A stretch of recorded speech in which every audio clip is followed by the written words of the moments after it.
प्रस्तावना। महामहोपाध्याय स्वर्गीय गोपीनाथ कविराज महाशय एवं अन्य अनेक महानुभावों की आंतरिक इच्छा थी कि मैं अपने पितामह दिवंगत श्यामाचरण लाहिड़ी महाशय की पूरी जीवनी लिखूं। जीवनी लिखने के प्रति सबों का आग्रह इसीलिए भी था कि मेरे पास पूज्य स्वर्गीय पितामह की स्वहस्त लिखित 26 डायरियां हैं एवं मैं बराबर अपने पिता के निकट रहा हूं एवं उनका स्नेह पात्र था। पौराणिक युग के समस्त ऋषि एवं मुनि गृहस्थ थे। उन्होंने गृहस्थाश्रम में रहकर साधना द्वारा जिस तत्व की प्रत्यक्ष अनुभूति प्राप्त की थी वह इन दिनों अब तक हजारों वर्षों के भीतर भी उपलब्ध नहीं रही। किंतु लाहिड़ी महाशय ने गृहस्थ आश्रम का आजीवन पालन करते हुए तथा सरकारी सेवा में कार्यरत रहकर पेंशन प्राप्त करने तक और अंत में प्राइवेट नौकरी करते हुए भी इन सब के बीच साधना द्वारा जिन सब प्रत्यक्ष अनुभूतियों एवं दर्शन श्रवण आदि के माध्यम से जिस आध्यात्मिक जगत का संधान किया वह निसंदेह इस युग में अन्य किसी के द्वारा संभव नहीं। इस संबंध में संदेह की कोई गुंजाइश नहीं कि योग मार्ग में प्रत्यक्ष अनुभूति संपन्न साधक इस युग में महात्मा कबीरदास के पश्चात एकमात्र लाहिड़ी महाशय ही हुए हैं। अनेक लोगों की ऐसी धारणा थी, विशेष रूप से उनके शिष्यों के बीच ऐसी मान्यता थी कि कबीरदास ने ही इस जन्म में उत्तम ब्राह्मण कुल में जन्म ग्रहण किया है। हालांकि इसका कोई साक्षात या ठोस प्रमाण उपलब्ध नहीं है।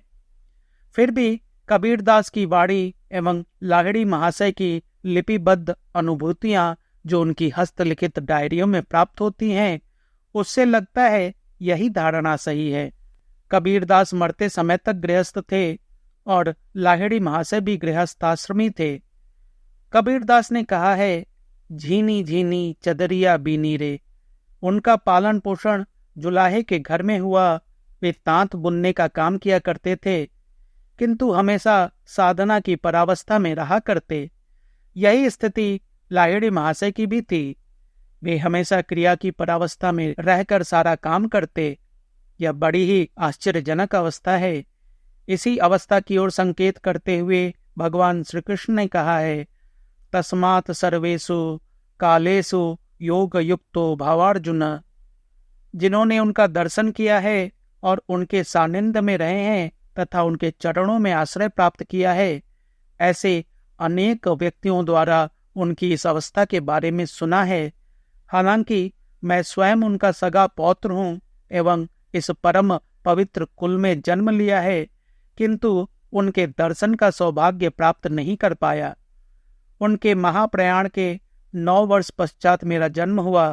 पता नहीं पूर्व जन्म में भी उनके साथ कोई संपर्क था या नहीं, फिर भी लगता है कि एक आध्यात्मिक संबंध अवश्य था।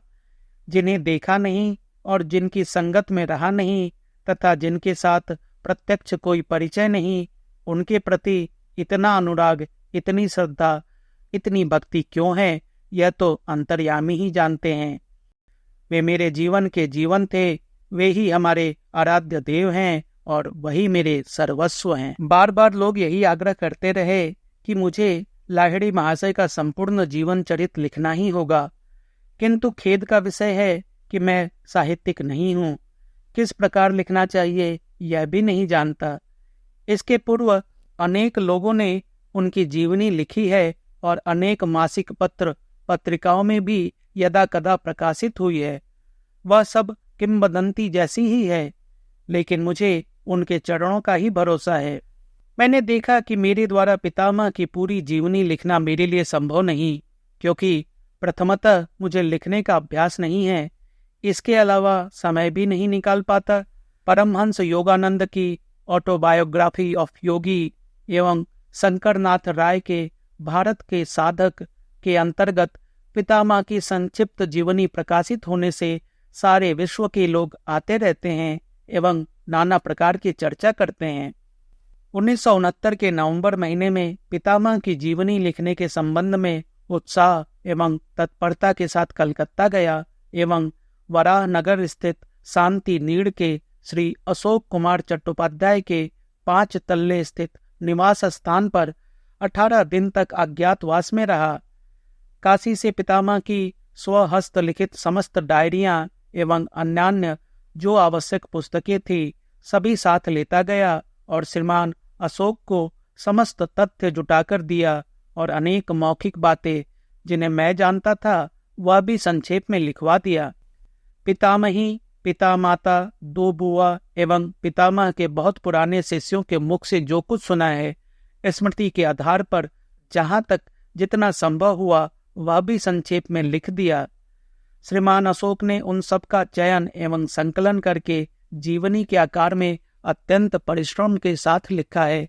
तत्पश्चात विश्व भारती के अध्यापक डॉक्टर शिव नारायण घोषाल शास्त्री ने प्रस्तुत ग्रंथ का यथासाध्य संशोधन किया है। दोनों ही मेरे स्नेह पात्र हैं, अतः अत्यंत निष्ठा से अपने इस कार्य का संपादन किया है। इस संबंध में मुझे कोई संदेह नहीं। लाहिड़ी महाशय ने आध्यात्म राज्य या क्षेत्र में प्रवेश करने का मार्ग जिस प्रकार दिखाया है वैसा संप्रति किसी द्वारा संभव नहीं। उनके गुरुदेव बाबा जी महाराज के संबंध में अनेक लोगों ने अनेकों काल्पनिक कथाएं गढ़ रखी हैं। संभवतः अपनी मर्यादा वृद्धि के लिए ही ये कल्पनाएं गढ़ी गई हैं। पितामह के जीवन काल में कई महानुभावों ने उनसे बाबा जी के दर्शन करने का आग्रह व्यक्त किया था। उनमें पितामह के साले के पुत्र तारकनाथ सान्याल भी थे। मैंने तारकनाथ बाबू के मुंह से सुना है कि लाहिड़ी महाशय ने कहा था कि बाबा जी महाराज दर्शन नहीं देंगे तब भी हम चेष्टा करेंगे। उन्होंने चेष्टा भी की थी किंतु दर्शन नहीं मिला। तारकनाथ बाबू अत्यंत निष्ठावान एवं उन्नत प्रकार के श्रेष्ठ क्रियावान थे। इसके अतिरिक्त राम पदारथ नाम के एक और भक्तिपरायण उन्नत प्रकार के क्रियावान के मुंह से सुना है कि मेरे पिता ने एक आसन से 14 घंटा क्रिया योग की साधना करके बाबा जी महाराज का दर्शन प्राप्त किया था। यह उस समय की घटना है जब पितामह जीवित थे। पितामह अचानक बाबा जी महाराज को इस प्रकार सूक्ष्म शरीर में देखकर अवाक हो गए और जिज्ञासा प्रकट की कि आप इस समय हठात क्यों।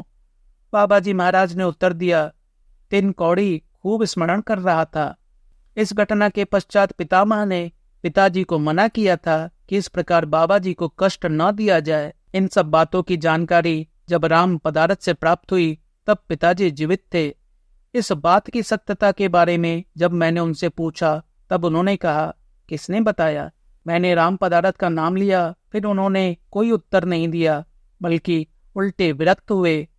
पिताजी अत्यंत गंभीर प्रकृति के थे और स्वयं को इतना लुका छिपा कर रखते थे कि उनकी तुलना ही नहीं की जा सकती। इस समय मैं 4 बाबा जी के बारे में जानता हूँ, और भी कितने बाबा हैं कह नहीं सकता। अनेक लोग कहते हैं अभी तो बाबा जी का दर्शन करके आया, और वही लोग मेरे पास क्रिया योग साधन की दीक्षा प्राप्त करने के लिए भी आग्रह करते हैं। मैं उन्हें उत्तर देता हूँ, जब स्वयं बाबा जी महाराज के साथ भेंट कर आए तब उनसे क्रिया साधन की दीक्षा न लेकर मेरे पास क्यों आए? इस प्रकार कुछ लोग स्वयं को प्रतिष्ठित करने के लिए कृष्ण सदृश महापुरुष बाबा जी महाराज को लघु बनाते हैं। जिस अमर विज्ञान सम्मत सहज योग साधना को लाहिड़ी महाशय ने हमें दिया है उसका अल्पांश भी यदि कोई करे तो उसका महान कल्याण होता है, इसमें कोई संदेह नहीं। वस्तुतः यह भगवत वचन ही है, स्वल्पमस्य धर्मस्य त्रायते महतो भयात। इससे मानसिक, शारीरिक एवं आर्थिक दुख से त्राण मिलता है। लाहिड़ी महाशय के जीवन का यह प्रधान विषय है कि उन्होंने उस अपूर्व साधन को प्राप्त करके केवल स्वयं को ही धन्य नहीं किया बल्कि उनकी कृपा से और भी अनेक व्यक्ति धन्य हुए, परम शांति प्राप्त की है, परम गति प्राप्त की है। यह सब अपनी आंखों से देखा है। लाहिड़ी महाशय ने बिना किसी कृपणता के उस महान योग साधना को परवर्ती लोगों को प्रदान किया है। विज्ञान सम्मत इस क्रिया योग साधना को जिसे उन्होंने संसार को प्रदान किया वह ज्ञान विज्ञान सहित है। इस संबंध में किसी को कोई संदेह नहीं, वह अतुलनीय है। प्रत्यक्ष अनुभव, दर्शन, श्रवण इत्यादि के माध्यम से उन्होंने जो प्राप्त किया था उसे बिना किसी प्रकार की कृपणता के हमें प्रदान किया है, जिसे कबीरदास की भाषा में इस प्रकार कहा गया है, लिखा लिखी का बात नहीं, देखा देखी की बात, दुल्हा दुल्हन मिल गए, फीकी पड़ी बारात। अर्थात लिखा लिखी की बात नहीं, यह प्रत्यक्ष अनुभव की बात है। उदाहरण देते हुए कहते हैं कि विवाह के समय कितने वरयात्री या बाराती बाजे, रोशनी आदि की सजावट के साथ बारात में शामिल होते हैं, किंतु ज्यों ही वर कन्या का मिलन होता है उसके बाद ही सभी अपने अपने स्थान की ओर लौट जाते हैं। अर्थात साधक जब प्रकृति पुरुष अथवा जीवात्मा और परमात्मा के साथ मिलने में समर्थ हो जाते हैं, तभी क्रिया की परावस्था में पहुंच जाते हैं। यह अवस्था स्वयं बोधगम्य है। गीता की अनेकों व्याख्याएं उपलब्ध है।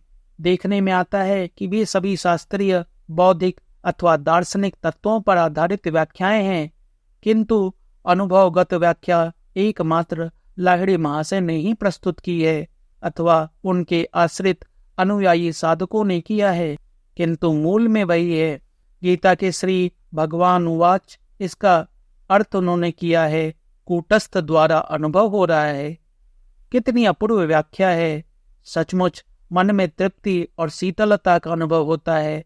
महाभारत के 18 दिन व्यापी युद्ध में श्री कृष्ण ने अर्जुन को रथ पर बैठाकर साक्षात रूप से उपदेश दिया था, किंतु इस देह रथ की प्रवृत्ति एवं निवृत्ति का युद्ध 18 जन्म में भी समाप्त होने वाला नहीं।